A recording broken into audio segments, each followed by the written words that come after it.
Well, hello there, guys. Welcome to an early edition of New DM. Haven't dropped the video. As I explained last time, I'm still in the process of moving to Ukiah, another county over in Northern California. But I did get a chance to stop by and pick up the latest. I guess better late than never because it came out last week. The fifth edition version of the Dragonlance book, and I do want to briefly talk about Dragonlance today as part of the usual Dungeons and Dragons content that we have here. And I'm not going to go into like a big in-depth review of the book because I think you can go online and probably read that in multiple places. But I wanted to talk a little bit about the Dragonlance setting, why it's special to me, why I think it's one of the best Dungeons and Dragons settings, and also what some of the alterations and changes appear to have um, been. Now, the Dragonlance setting has been around since first edition, but I think that people sort of got the wrong impression from Wizards of the Coast putting out this book because a lot of people, for whatever reason, I don't know if it was the marketing or just online misconception, had an idea that this was going to be a setting, a campaign setting, and it's not. Actually, when I look at the book, only the first 30 or so pages, 30 or so pages are talking about the Dragonland setting. It's really an adventure book, and it is divided into multiple uh, chapters, episodic, like a lot of the 5e adventure books are, like most of the 5e adventure books are. And it has uh, it has a couple of. It's pretty standard, you know. It has the adventures in multiple chapters. It has some maps that you can use, and then it has the usual appendix with different features of the book. There's an appendix about the monsters that you can fight in the campaign. Of well, actually, monsters and allies. It's called Friends and Foes. So there's an appendix for that. Um, there is an appendix for stat blocks, stat blocks with the different creatures that you will encounter if you run this campaign or if you run this Dragonlance adventure, and some really great artwork. And there's an appendix on psychics, so you can use if you don't have like a big party, you can use some sidekicks to help you out in your adventure, and it gives you that. They're by different levels, and some story concepts so it's pretty good. I there are some things that I will talk about, and I do find a little disappointing. The main thing is I don't know if it was because I got the alternate cover or the alternate version. There's like three different versions of this book with three different covers, but I like the what you see here in the background because that's like Lord Sauce, and anybody that's familiar with the Dragonland setting or has read the books that they're based on, Lord Sauce is kind of like the big bad or one of the big villains in the campaign. Um, and he's a knight, a dark paladin. I think I think he's a paladin. Um, and he's featured prominently, but not kind of like more in the background as opposed to being front and center. Because really, same thing for the Dragon Queen, which in the Dragonland setting is basically the same as Tiamat, where it's a big dragon with five different heads. But it's not. They don't call it. They don't call her Tiamat. She goes by another name. Um, and what else? Oh, I was started to say that I was disappointed. One thing that I was disappointed at was I knew this wasn't a campaign setting, so I was gonna buy it anyway because I like the Dragonlance, and I want to have my 5e collection add the Dragonlance setting, the Dragonlance world in whatever form they give to us. But I don't know why this edition doesn't have the fold out maps. You know, usually when you get these books, because these books are kind of pricey, they're great artwork and a lot of information and material, but they usually come with like a fold out a map that you tear out. And this one doesn't do that. It has the maps that you can print out, but it doesn't have like a tear out map like you get in the other in the other adventure books. And I'm not sure if they did that because another thing that's weird about this one is you're supposed to play the adventure, and Wizards of the Coast wants you to get uh, the skirmish board game. And what you can do is, because part of this adventure, people that may not be familiar, is it is the world of Krim is at war.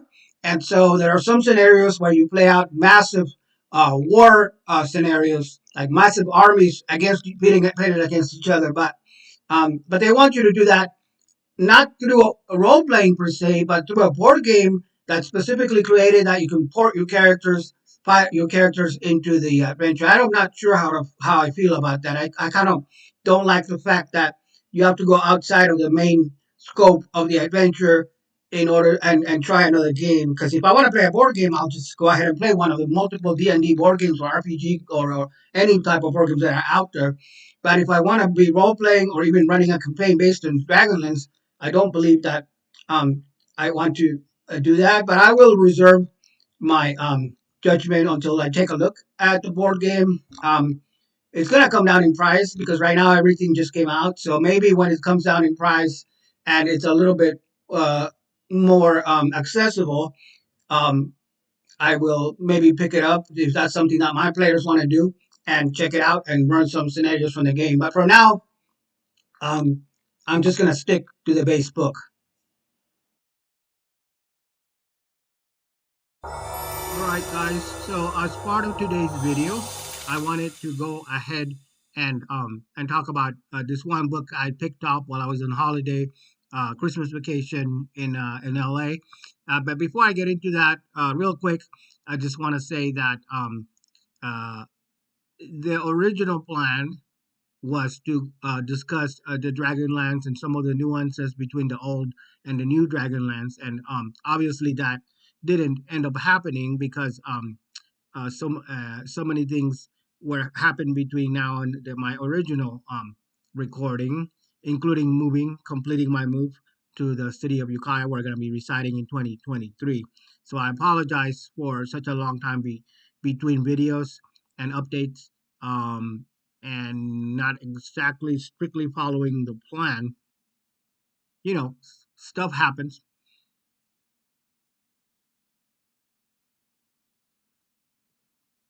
All right, so let's quickly talk about the Game Master's book for Legendary Dragons. It's a third-party press book, and it is by Dylan, Heck, Hubrish, Lewis, and Pinto. I hope I'm saying those names correctly. If not, I apologize to the authors. But basically, what this book is, it is more. Um, it has some really gorgeous artwork, and I wish I could show some of it, but I don't have my camera setup where I have the I can actually leaf through the pages. But maybe I will post a link below, and you can take a look at some of the artwork, which is absolutely great.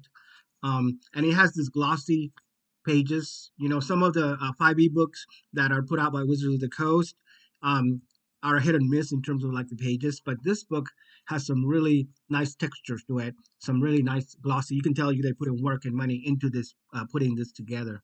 And what it is, it's a supplement for obviously for Dungeons and Dragons 5e. If you want some legendary dragons, but they're not like the dragons in the Monster Manual or the Bolos Guide or any of the official books. I mean, those are pretty much your standard chromatic dragon and the different color type dragons, and there is a few of those mentioned, but they have completely different abilities. And most of the dragons that you will find in this book are very unique. They have a unique characteristics and flavors to them. For example, you have the death dragons, and you have the dragon queen of hell, and you have a dragon that's the plague bringer. There's one dragon in there, I forget the name, but he's basically shows up in the like when there's a battle, and he's attracted to death. He's a death dragon, and so he shows up, and whenever there's bodies littered in a battlefield. So This book actually, I think, would pair really well with the new Dragonlance official Dragonlance book that Wizards put out in early December. When I originally started to record this video, but um, when that book came out, it was I should say prior to when that book came out, it wasn't really I wasn't really sure if it was going to be just a setting book like the Strixhaven book, or if it was going to be a full-fledged adventure. And it is an adventure cover to cover, and it depends on your DMing style. Most people don't do uh, straight adventures from the books. They take bits and pieces of it. It's kind of hard to do with this book, with the Dragonlance book, I should say, because it's very structured in a way where one chapter leads to another. It's very episodic, like the previous 5e books.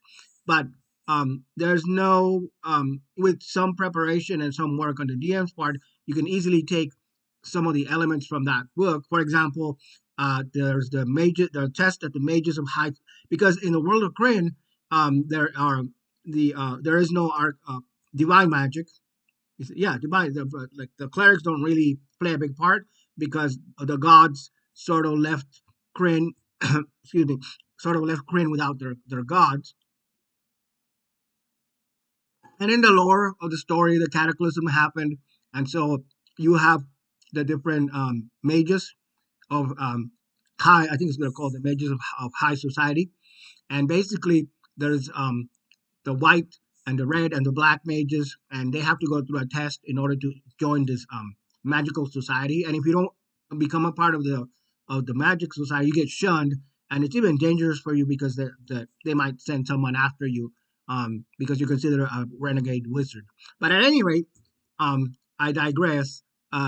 What I was trying to say is that Dragonlance adventure book would pair really well with this Legendary Dragon supplement, because you can take this book also has some story hooks for the different dragons and the campaigns that you can use. Now, obviously, you're gonna have to have a high level party because most of them are CR 17, CR 18, CR 28. I know they're very high um, uh, CR monsters. They're dragons, so it's not gonna be like lower level party members that can go up against them. But if you have a decent sized party, or a party with like many players and a high enough level, then you can definitely incorporate some of the stories and some of these adversaries. And it's got a lot to offer. And one thing I really like is it has different classes. So there's a dragon rider class where your character actually rides a dragon, which is really cool. And there's rules for battle being in the for skirmishes. Well, it's not like a full battle scheme, um, but there's some scenarios where you can be in I don't what happens in the wake of a battlefield. Um, there's see what else. There's magic items, of course, the regular standard fare that you would find in a supplement book. But there's also like three one-shot adventures, which I think they're all really great. I read through like the first two, and I can't wait to run some of them straight from the book. So uh, there's a lot that the supplement um, in it. There's also dragon parts economy, which is kind of unique, where you can take dragon parts and actually it tells you how much they're worth if you're going to sell them in the marketplace, which is nice. And it has some different other creatures too, like the I don't know if they're in the other bestiaries, but they put their own flavor or their own spin on them. Um, like the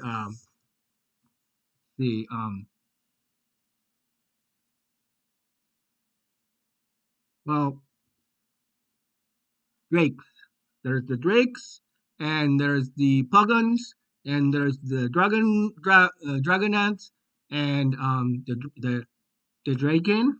One of them, those races or species or whatever you're calling that these days, is really cool because what happens is depending on how they level up, they get new abilities as they level like normal.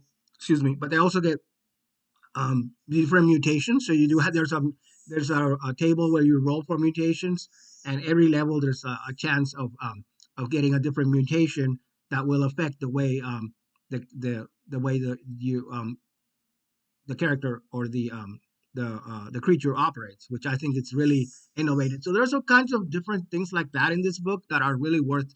I mean, let alone just the different types of dragons with legendary actions, let alone the fact that it has uh, a bunch of adventure hooks that you can use, whether it would be for your homebrew or if you want to incorporate, like I said, in the Dragonlance setting, or just the fact that it has three one-shot adventures. I think it's really a good deal. So I give it a thumbs up for this one. So for whatever reason, the fifth edition um, Dragonlance adventure on their when they talk about the various races or various types of races and classes, you don't the Gully Dwarves, which were in the original adventure, Dragonlance adventures for first edition, are nowhere near. They're not mentioned. They're out by some reason, and which is a shame because I thought they were a fun. I don't know why they didn't include it with the other dwarves, but basically, Gully dwarves are uh, using. They're kind of stupid. I don't know if maybe they feel that that's not something that their low intelligence is something that should be a major attribute. I don't really know what it is, but they're not the brightest race, and that's always been kind of like, and it was when we were playing it, it was kind of fun saying, oh, they fall. I mean, they're sturdy. They have other characteristics. Um, the initial abilities for a Gully Dwarf are generated using special die rolls, and then there's a table that shows your how to generate the abilities. And they were a unique race that for some reason did not make it into the 5e version. Okay, something else that is included in the 5e Dragonlance adventure book is a background for the Adept of the Red Robes, which is basically you have to be a fourth level initiate of high sorcery, and it gives you like a lunar feat. And basically, what it is, it's the adept. The adept has he's divinely favored. It says, and then you get lunar spells based on the moon, the different moons, because there are multiple moons in the world of Kryn. And so the lunar first level they get, you can choose two first level spells based on that, and then you have the mages of high society of the orders of the black, red, and white robes, so they can use the different types of magic based on the lunar system. That's the new background, and I think it's a little disappointing also because if you look at here's a diagram from the first edition. As you can see, it talks about the moon tracking chart, and depending on where the moon was, there was a whole system where you could track the phases of the moon, and the different phases of the moon would have different effects on your characters, on your PCs, and some of the things that the spells that they could cast. So whether you were waning or waxing, basically it was a whole system for lunar magic, which does not seem to exist. The 5e took the easy route, in my opinion, and they just made it another background and gave you some extra spells and maybe a feat or two. You could take a couple of feats. But that's nowhere. I don't think it's as interesting as it was in the original Dragonlance setting, where you had I mean, there's a little bit more work for the DM to track the phases of the moon, but it was an interesting way to have the magic, the spells apply to the different characters from the different types of wizards. I just think it was a missed opportunity because, again, 5e takes, in an effort to streamline the game, they take kind of like, okay, Wizards of the Coast is like, let's just give them some, a different a lunar based background, and then also have that affect their abilities and the spell casting, but it's not as interesting. I don't think it's just another background basically. So that part of it was also kind of disappointing for me about this adventure book.